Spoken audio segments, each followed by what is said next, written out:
بسم اللہ الرحمن الرحیم۔ ناظرین السلام علیکم، میں ہوں عمر برلاس اور آپ دیکھ رہے ہیں عمر برلاس اپڈیٹس۔ ناظرین، ہم نے منتخب احادیث کے واقعات کا ایک سلسلہ شروع کیا ہے۔ یوں تو آپ نے مختلف مذہبی رہنماؤں سے یہ واقعات سن رکھے ہوں گے، لیکن یہاں پہ ہم نے احادیث کے واقعات کو ریفرنس کے ساتھ منون پیش کیا ہے۔ اس میں اپنی طرف سے کچھ بھی اضافہ یا کاٹ چھانٹ نہیں کی ہے۔ ہر واقعہ میں ہمارے لیے سیکھنے اور عمل کرنے کے لیے بہت کچھ ہے۔ امید ہے آپ کو یہ ہمارا نیا سلسلہ پسند آئے گا۔ ناظرین، آج کا حدیث کا خوبصورت واقعہ کچھ اس طرح ہے۔ ابو رجا نے عمران کے حوالے سے کہا کہ ہم نبی کریم صلی اللہ علیہ وسلم کے ساتھ ایک سفر میں تھے کہ ہم رات بھر چلتے رہے، اور جب رات کا آخری حصہ آیا تو ہم نے پڑاؤ ڈالا، اور مسافر کے لیے اس وقت کے پڑاؤ سے زیادہ مرغوب اور کوئی چیز نہیں ہوتی۔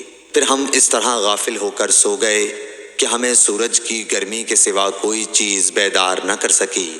سب سے پہلے بیدار ہونے والا شخص فلاں تھا، پھر فلاں، پھر فلاں۔ ابو رجا نے سب کے نام لیے، لیکن اوف کو یہ نام یاد نہیں رہے۔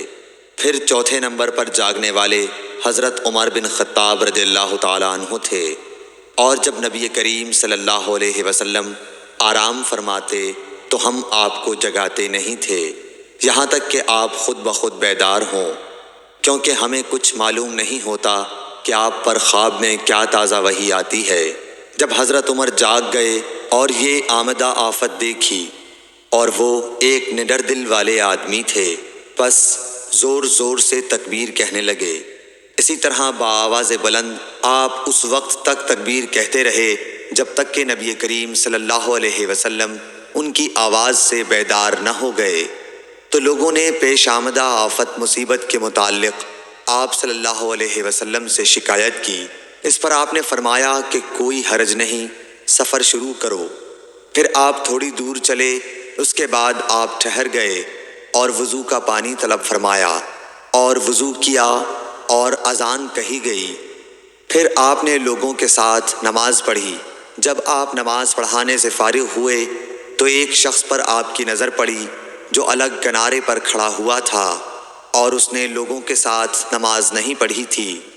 آپ نے اس سے فرمایا کہ اے فلاں، تمہیں لوگوں کے ساتھ نماز میں شریک ہونے سے کون سی چیز نے روکا؟ اس نے جواب دیا کہ مجھے غسل کی حاجت ہو گئی اور پانی موجود نہیں ہے۔ آپ نے فرمایا کہ پاک مٹی سے کام نکال لو، یہی تجھ کو کافی ہے۔ پھر نبی کریم صلی اللہ علیہ وسلم نے سفر شروع کیا تو لوگوں نے پیاس کی شکایت کی۔ آپ پھر ٹھہر گئے اور فلاں یعنی عمران بن حسین رضی اللہ تعالیٰ عنہ کو بلایا۔ ابو رجا نے ان کا نام لیا تھا، لیکن اوف کو یاد نہیں رہا، اور حضرت علی کو بھی طلب فرمایا۔ ان دونوں سے آپ نے فرمایا کہ جاؤ پانی تلاش کرو۔ یہ دونوں نکلے۔ راستے میں ایک عورت ملی جو پانی کی 2 پکھالیں اپنے اونٹ پر لٹکائے ہوئے بیچ میں سوار ہو کر جا رہی تھی۔ انہوں نے اس سے پوچھا کہ پانی کہاں ملتا ہے؟ تو اس نے جواب دیا کہ کل اسی وقت میں پانی پر موجود تھی، یعنی پانی اتنی دور ہے کہ کل میں اسی وقت وہاں سے پانی لے کر چلی تھی، آج یہاں پہنچی ہوں، اور ہمارے قبیلے کے مرد لوگ پیچھے رہ گئے ہیں۔ انہوں نے اس سے کہا اچھا ہمارے ساتھ چلو۔ اس نے پوچھا کہاں چلوں؟ انہوں نے کہا رسول اللہ صلی اللہ علیہ وسلم کی خدمت میں۔ اس نے کہا اچھا وہی جن کو لوگ صابی کہتے ہیں؟ انہوں نے کہا یہ وہی ہیں جسے تم کہہ رہی ہو۔ اچھا اب چلو۔ آخر یہ دونوں حضرات اس عورت کو حضرت صلی اللہ علیہ وسلم کی خدمت مبارک میں لائے اور سارا واقعہ بیان کیا۔ عمران نے کہا کہ لوگوں نے اسے اونٹ سے اتار لیا۔ پھر نبی کریم صلی اللہ علیہ وسلم نے ایک برتن طلب فرمایا اور دونوں پکھالوں یا مشکیزوں کے منہ اس برتن میں کھول دیے۔ پھر ان کا اوپر کا منہ بند کر دیا، اس کے بعد نیچے کا منہ کھول دیا، اور تمام لشکریوں میں منادی کر دی گئی کہ خود بھی سیر ہو کر پانی پئیں اور اپنے تمام جانوروں وغیرہ کو بھی پلا لیں۔ بس جس نے چاہا پانی پیا اور پلایا، اور سب سیر ہو گئے۔ آخر میں اس شخص کو بھی ایک برتن میں پانی دیا جسے غسل کی ضرورت تھی۔ آپ نے فرمایا لے جا اور غسل کر لے۔ وہ عورت کھڑی دیکھ رہی تھی کہ اس کے پانی سے کیا کیا کام لیے جا رہے ہیں، اور خدا کی قسم جب پانی لیا جانا ان سے بند ہوا تو ہم دیکھ رہے تھے کہ اب مشکیزوں میں پانی پہلے سے بھی زیادہ موجود تھا۔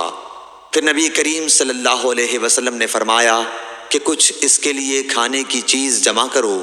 لوگوں نے اس کے لیے عمدہ قسم کی کھجور، اجوا، آٹا اور ستو اکٹھا کیا، یہاں تک کہ بہت سارا کھانا اس کے لیے جمع ہو گیا، تو اسے لوگوں نے ایک کپڑے میں رکھا اور عورت کو اونٹ پر سوار کر کے اس کے سامنے وہ کپڑا رکھ دیا۔ رسول اللہ صلی اللہ علیہ وسلم نے اس سے فرمایا کہ تمہیں معلوم ہے کہ ہم نے تمہارے پانی میں کوئی کمی نہیں کی ہے، لیکن اللہ تعالیٰ نے ہمیں سیراب کر دیا۔ پھر وہ اپنے گھر آئی، دیر کافی ہو چکی تھی، اس لیے گھر والوں نے پوچھا کہ اے فلانی کیوں اتنی دیر ہوئی؟ اس نے کہا ایک عجیب بات ہوئی، وہ یہ کہ مجھے 2 آدمی ملے اور وہ مجھے اس شخص کے پاس لے گئے جسے لوگ صوبی کہتے ہیں۔ وہاں اس طرح کا واقعہ پیش آیا، خدا کی قسم وہ تو اس کے اور اس کے درمیان سب سے بڑا جادوگر ہے۔ اور اس نے بیچ کی انگلی اور شہادت کی انگلی آسمان کی طرف اٹھا کر اشارہ کیا، اس کی مراد آسمان اور زمین سے تھی، یا پھر وہ واقعی اللہ کا رسول ہے۔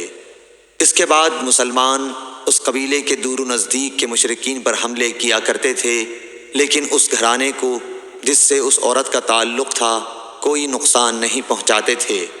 یہ اچھا برتاؤ دیکھ کر ایک دن اس عورت نے اپنی قوم سے کہا کہ میرا خیال ہے کہ یہ لوگ تمہیں جان بوجھ کر چھوڑ دیتے ہیں، تو کیا تمہیں اسلام کی طرف کچھ رغبت ہے؟ قوم نے عورت کی بات مان لی اور اسلام لے آئی۔ حضرت ابو عبداللہ امام بخاری رحمۃ اللہ علیہ نے فرمایا کہ سبا کے معنی ہیں اپنا دین چھوڑ کر دوسرے کے دین میں چلا گیا۔ اور ابو العالیہ نے کہا ہے کہ صائبین اہل کتاب کا ایک فرقہ ہے جو زبور پڑھتے ہیں، اور سورہ یوسف میں جو عصب کا لفظ ہے وہاں بھی اس کے معنی عمل کے ہیں۔ صحیح بخاری حدیث نمبر 344۔ ناظرین، یہ تھا آج کا حدیث کا واقعہ۔ امید کرتا ہوں آپ کو اچھا لگا ہوگا۔ آپ سے مزید درخواست ہے کہ اس طرح کے سبق آموز واقعات اپنے گھر والوں کو اور دوست احباب کو سناتے رہا کریں، تاکہ ہم سب اپنے دین سے جڑے رہیں اور سیکھتے رہیں۔ عمر برلاس کو اجازت دیجیے۔ السلام علیکم۔